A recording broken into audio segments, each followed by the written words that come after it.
Hello मेरे प्यारे दोस्तों, कैसे हो आप लोग और आप सबकी कैसी चल रही बोर्ड 2026 की तैयारी। उम्मीद करता हूं आप सभी बहुत अच्छे होंगे और बहुत ही बेहतर तरीके से अपने बोर्ड 2026 के प्रिपरेशन में आप व्यस्त होंगे। आज की वीडियो में हम 2026 बोर्ड एग्जाम के लिए कक्षा 10वीं विज्ञान के वो सारे मोस्ट इंपॉर्टेंट क्वेश्चन आपको कराने वाले हैं, बहुविकल्पी प्रश्न, जो कि इस बार के आपके 2026 के बोर्ड एग्जाम में सीधे सीधे देखने को मिलेंगे। आज की वीडियो से बहुविकल्पी यानी MCQ का डर आपके अंदर से समाप्त हो जाएगा।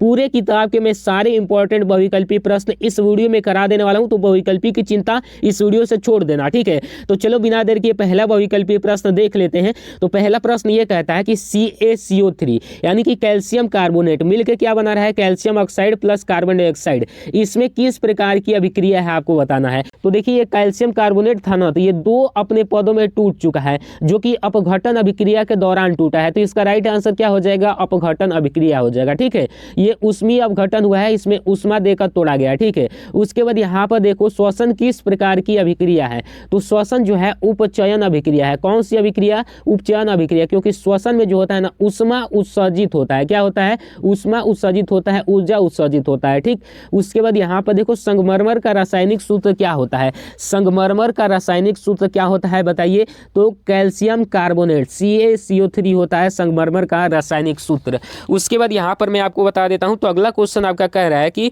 Fe2O3 यानी कि iron oxide plus 2Al aluminium बना रहा है, एल्यूमिनियम ऑक्साइड प्लस 2Fe बाहर निकल जा रहा है, इसमें कौन सी अभिक्रिया है, तो ये बताना है। तो देखिए यहाँ पर सबसे पहले ये Fe के साथ O यानी जुड़ा था, यहाँ पर अब O किसके साथ जुड़ गया है, Al यानी कि एल्यूमिनियम के साथ, और Fe को बाहर निकाल दिया है। तो इसमें कौन सी अभिक्रिया हो जाएगी, तो इसमें आपकी विस्थापन अभिक्रिया हो जाएगी, ठीक है। वियोजन नहीं होगा, विस्थापन होगा। अब उसके बाद यहाँ पर देखो अगला क्वेश्चन कह रहा है कि श्याम श्वेत फोटोग्राफी में प्रयुक्त होता है, क्या प्रयुक्त होता है, तो सिल्वर क्लोराइड और सिल्वर ब्रोमाइड, ये दोनों प्रयुक्त होता है। एक सिल्वर ब्रोमाइड भी होता है, ठीक। इसको भी अच्छे से देख लो। उसके बाद अगला क्वेश्चन कह रहा है कि चिप्स के पैकेट में कौन सी गैस डाली जाती है। चिप्स के पैकेट में कौन सी गैस डाली जाती है ताकि चिप्स जो है कुरकुरा बना रहे। तो कुरकुरा बना रहने के लिए चिप्स के पैकेट में नाइट्रोजन गैस डाली जाती है। कौन सी गैस, नाइट्रोजन, N2, जिसका रासायनिक सूत्र होता है, ठीक है। उसके बाद देखो जठरस का pH मान क्या होता है। जठरस जो कि हमारा अमाशय को ये कह रहा है, अमाशय ऐसा होता है ना, अमाशय, तो इसी के में जो जठरस होता है HCl का pH मान कितना होता है, तो HCl का pH मान 1.2 होता है। इसका मतलब क्या होता है कि वो जठरस जो होता है अम्लीय होता है। क्या होता है, अम्लीय होता है, ठीक, याद हो गया। उसके बाद यहाँ पर देखो शुद्ध जल का pH मान कितना होता है, तो शुद्ध जल का जो pH मान होता है वो 7 होता है। क्यों होता है, क्योंकि शुद्ध जल जो होता है वो उदासीन होता है। क्या होता है, उदासीन होता है, न्यूट्रल होता है, ठीक है। इसीलिए उसका pH मान क्या होता है, 7 होता है। उसके बाद अगला क्वेश्चन है कि नीला थोथा, जिसको हम क्या बोलते हैं, तुतिया बोलते हैं, इसका रासायनिक सूत्र क्या होता है, केमिकल फार्मूला क्या होता है। तो इसका जो केमिकल फार्मूला होता है CuSO4 × 5H2O। क्या होता है, CuSO4 × 5H2O। क्या होता है, CuSO4 × 5H2O। 2-3 बार बोलोगे आपको याद हो जाएगा। उसके बाद अगला क्वेश्चन देख लो, कह रहा है कि बेकिंग सोडा का रासायनिक सूत्र क्या होता है। बेकिंग सोडा जो यहाँ पर आप घर में देखे होंगे कि जिसको ही हम खाने वाला सोडा बोलते हैं, जो कि पूरी पकवान में डाल दिया जाता है तो उसको क्या कर देता है, मुलायम कर देता है। तो वही चीज़ बेकिंग सोडा का रासायनिक सूत्र क्या होता है, तो ये जो होता है NaHCO3 यानी कि सोडियम बाइकार्बोनेट होता है, ठीक है। उसके बाद अगला क्वेश्चन आपको बता दूँ तो कह रहा है कि विरंजक चूर्ण का रासायनिक सूत्र क्या होता है। विरंजक चूर्ण जिसका उपयोग जल को शुद्ध करने में किया जाता है, प्यूरिफाई करने में किया जाता है, इसका आपको रासायनिक सूत्र बताना है। तो ये हो जाएगा CaOCl2 यानी कि कैल्शियम ऑक्सीक्लोराइड, इसको पढ़ेंगे, ठीक है। उसके बाद यहाँ पर देखो अगला क्वेश्चन कह रहा है कि लेड नाइट्रेट का रासायनिक सूत्र क्या होता है। तो लेड नाइट्रेट का रासायनिक सूत्र PbNO3 का होल ट्वाइस। क्या होता है, PbNO3 का होल ट्वाइस। याद रखिएगा फिर से, क्या होता है, PbNO3 का होल ट्वाइस होता है, ठीक है। उसके बाद अगला क्वेश्चन यहाँ पर मैं आपको दिखा देता हूँ। तो अगला क्वेश्चन कह रहा है कि हीरा और ग्रेफाइड में से कौन सा विद्युत का सुचालक है। सुचालक मतलब सबसे अच्छा चालक है, जिसमें कि करंट सबसे ज़्यादा प्रवाहित हो। तो ग्रेफाइट आप जानते हैं क्या होता है, पेंसिल आपने देखा होगा, पेंसिल को छीलते हैं ना तो जो निकलता है नोखिया वो ग्रेफाइट होता है। उसको ही नहीं कि पलक में लेके खोस के चेक करने लगे तो मार देगा लाइन, ठीक है ना, तो वही ग्रेफाइट होता है। उसमें सबसे ज़्यादा विद्युत का सुचालक वो होता है। अब देखो यहाँ पर, जबकि ये हीरा जो होता है ना ग्रेफाइडे का अपर रूप होता है, लेकिन सबसे ज़्यादा विद्युत का सुचालक क्या होता है, ग्रेफाइट होता है। अगला क्वेश्चन कह रहा है निम्न में से कौन सा आयनिक यौगिक है। तो आयनिक यौगिक जो है CaCl2 है, ठीक है। अब देखो यहाँ पर आपसे एक्स्ट्रा में क्वेश्चन पूछा गया है, तो इसका आंसर आपको खुद देना है। कैसे देना है तो भाई साहब आपने याद किया होगा, उस हिसाब से देना है। अब चलिए अगला क्वेश्चन कह रहा है कि 1 ग्राम सोना में कितना लंबा तार बनाया जा सकता है। 1 ग्राम सोना में आप कितना लंबा तार बनाओगे भाई, तो 1 ग्राम सोना अगर लोगे ना तो 2 किलोमीटर लंबा तार आप बना सकते हो। मतलब थोड़ा सा सोना लेके आप 2 किलोमीटर खींच के तार उसको बनाया जा सकता है। समझ सकते हो पावर ऑफ गोल्ड, यानी कि गोल्ड का क्या पावर है कि 1 ग्राम लो तो 2 किलोमीटर तार बन जाए। अब देखो यहाँ पर अगला क्वेश्चन कह रहा है निम्न में से कौन सी धातु का दहन चमकदार श्वेत ज्वाला के साथ होता है। तो इसमें से कौन सी धातु है तो भाई के यानी कि पोटेशियम है, ठीक है। उसके बाद अगला क्वेश्चन कह रहा है कार्बन परमाणु की संयोजकता कितनी होती है। तो कार्बन परमाणु की जो संयोजकता होती है ये 4 होती है। कार्बन के बाहरी कोष में कितने इलेक्ट्रॉन होते हैं, तो बाहरी कोष में 4 इलेक्ट्रॉन होते हैं। तो ये यही इसकी क्या हो जाती है, संयोजकता हो जाती है। और कार्बन क्या है तो भाई साहब उपधातु है। क्या है, उपधातु है, ये भी याद रखिएगा।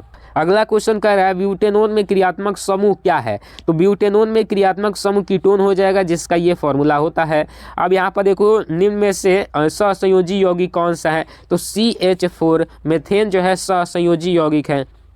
यहाँ पर अगला क्वेश्चन कह रहा है कि ग्लूकोज का रासायनिक सूत्र क्या होता है, मोस्ट इंपॉर्टेंट है। तो ग्लूकोज का रासायनिक सूत्र होता है C6H12O6। क्या होता है, C6H12O6 होता है। उसके बाद अगला क्वेश्चन यहाँ पर देख लो कि C2H6 का IUPAC नाम क्या है। तो C2H6 का IUPAC नाम हो जाएगा एथेन। कैसे हो जाएगा, तो 2 कार्बन है तो एथ होगा, और H कितना है, 6 गो है, तो एक सिंगले बॉन्ड से सब जुड़ा है, सिंगले बॉन्ड से जुड़ा है तो क्या लगता है N लगेगा, तो एथ प्लस N क्या हो जाएगा, एथेन हो जाएगा। चलिए IUPAC का पूरा नाम बता दीजिएगा, बताइए, इंटरनेशनल यूनियन, उसके बाद बता दीजिए आप, ठीक है। थोड़ा सा बता दिया हमने। लिथियम का विकर्ण संबंध किससे है बताइए। तो लिथियम का मैग्नीशियम के साथ हो जाएगा।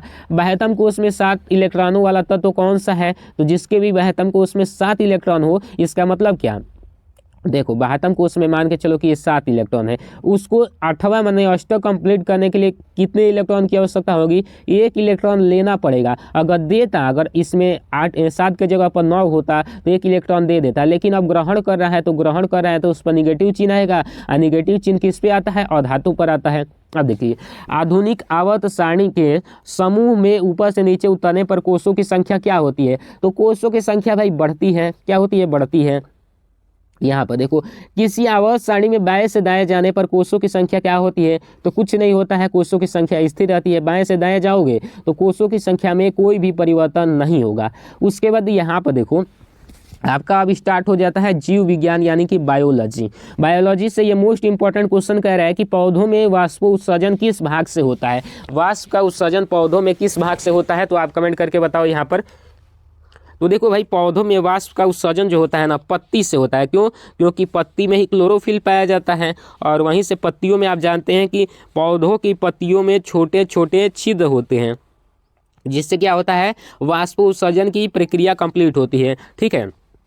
चलो अगला क्वेश्चन कह रहे हैं कि हृदय का औसत रक्तदाब कितना होता है। तो हृदय का औसत रक्तदाब जो है 120/80 होता है, यानी कि 120 मतलब 120 को ऊपर रहता है। देखो ऊपर क्या रहता है, ऊपर रहता है सिस्टोलिक अपन डायस्टोलिक होता है, ठीक है। तो सिस्टोलिक 120 होता है, डायस्टोलिक 80 होता है। मतलब कि हृदय जो है 120 के रफ्तार से फेंकेगा शरीर में, और शरीर के मतलब विभिन्न भागों से हृदय के पास आएगा रक्त 80 के रफ्तार से, समझ गए। उसके बाद अगला क्वेश्चन कह रहा है कि पादप में जाइलम उत्तरदायी किस लिए है, तो जल के वहन के लिए, ठीक।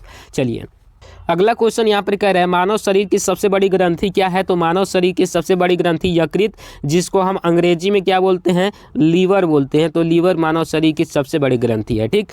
चलिए स्वपोषी पोषण के लिए क्या आवश्यक है, तो स्वपोषी पोषण के लिए क्लोरोफिल भी आवश्यक है, सूर्य का प्रकाश भी उतना ही आवश्यक है, कार्बन डाइऑक्साइड भी आवश्यक है। मतलब क्या कि मतलब ये सब आवश्यक है, तो इनमें से सभी इसका राइट आंसर हो जाएगा। उसके बाद अगला क्वेश्चन कह रहा है कि हीमोग्लोबिन महत्वपूर्ण भूमिका निभाता है किस चीज़ में, तो हीमोग्लोबिन का मेन कार्य होता है श्वसन में।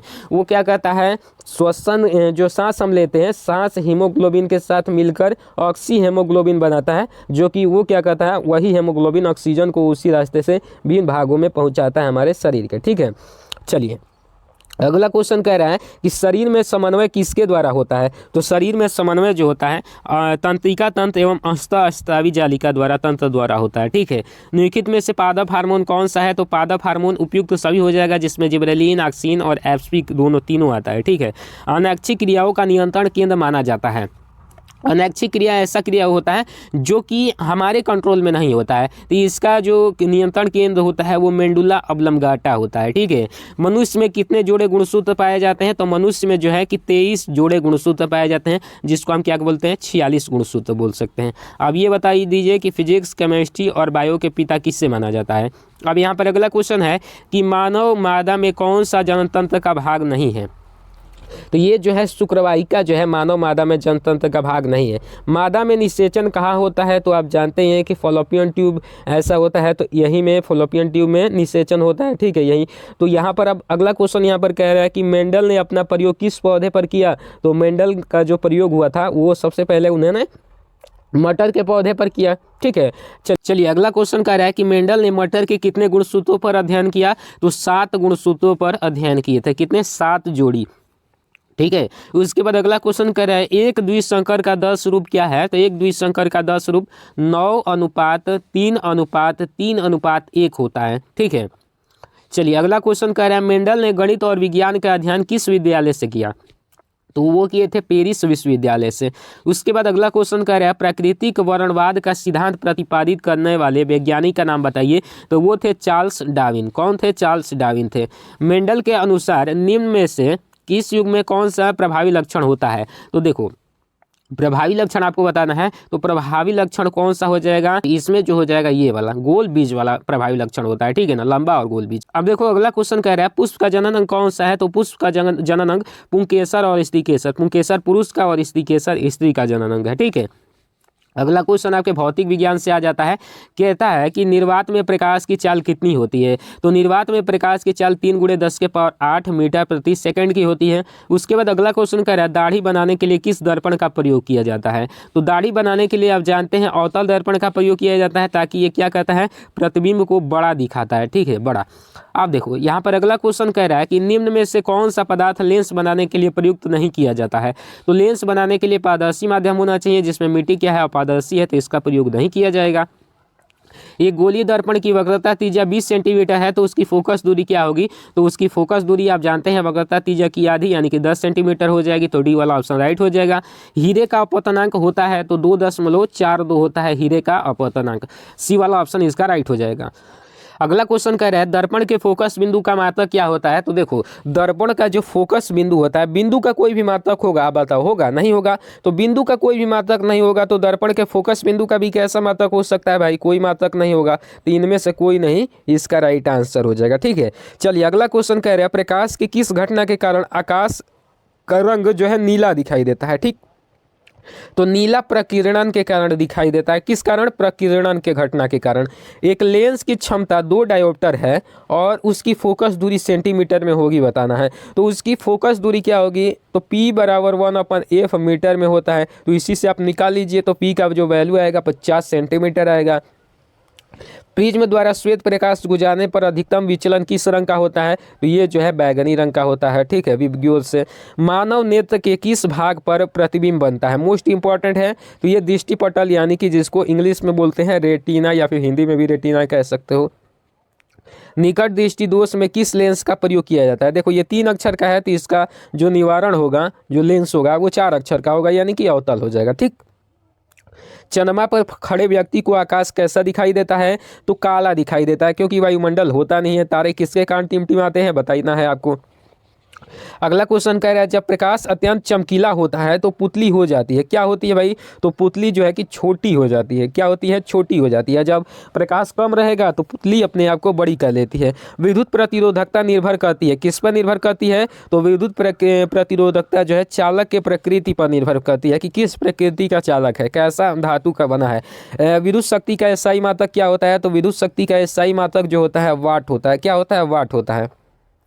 विभवांतर मापने के लिए किस यंत्र का प्रयोग किया जाता है। तो विभवांतर मापने के लिए वोल्ट मीटर का प्रयोग किया जाता है। किसका, तो वोल्ट मीटर का। बिजली का फ्यूज का तार बना होता है, किससे बना होता है। तो तांबे और टीन दोनों से। किससे, तांबे और टीन दोनों से।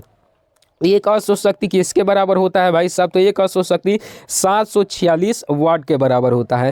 अगला क्वेश्चन कह रहा है विद्युत धारा उत्पन्न करने की युक्ति है, तो वो है जनित्र यानी कि जनरेटर। अब इसका जवाब आपको खुद से बताना है। अब देखिए, एक धारावाही विद्युत चालक के चारों ओर उत्पन्न चुंबकीय क्षेत्र प्रदर्शित करता है। किस रूप में होता है? तो वृत्ताकार रूप में। ऐसे मान के चलो ये धारावाही चालक है, ये तो हम लेंस बना रहे हैं, ऐसे धारावाही चालक होगा तो इस तरीके से ऐसे ऐसे उसके चारों दिशा में वैद्युत चुंबकीय क्षेत्र होता है। ठीक है। अगला क्वेश्चन कह रहा है एक यूनिट विद्युत ऊर्जा का मान कितना होता है? तो 3.6 × 10⁶ जूल के बराबर होता है। विद्युत चुंबकीय प्रेरण की खोज किसने की थी? तो विद्युत चुंबकीय प्रेरण की खोज जो किए थे फैराडे किए थे। कौन किए थे? फैराडे। ठीक है, ये वाला ऑप्शन इसका राइट हो जाएगा। अब देखो ये वाला क्वेश्चन की विद्युत धारावाही चालक के कारण उत्पन्न चुंबकीय क्षेत्र की दिशा ज्ञात करने के लिए किस नियम की सहायता लेते हैं? तो फ्लेमिंग के दाएं हाथ का नियम, जिसे फ्लेमिंग का दक्षिण हस्त अंगुष्ठ नियम कहते हैं, ये वाला नियम का प्रयोग करते हैं। अब देखो ग्लोबल वार्मिंग के लिए उत्तरदायी क्या है? तो कार्बन डाइऑक्साइड गैस है। क्या है? तो कार्बन डाइऑक्साइड गैस। इनमें से कौन नवीकरणीय ऊर्जा है? तो कौन सी नवीकरणीय ऊर्जा है? तो सौर ऊर्जा जो है नवीकरणीय ऊर्जा है। निम्न में से कौन सी परत पराबैंगनी किरणों को धरती पर आने से रोकती है? तो वो जो है ओजोन परत, जिसका रासायनिक सूत्र होता है O3, यही परत रोकती है।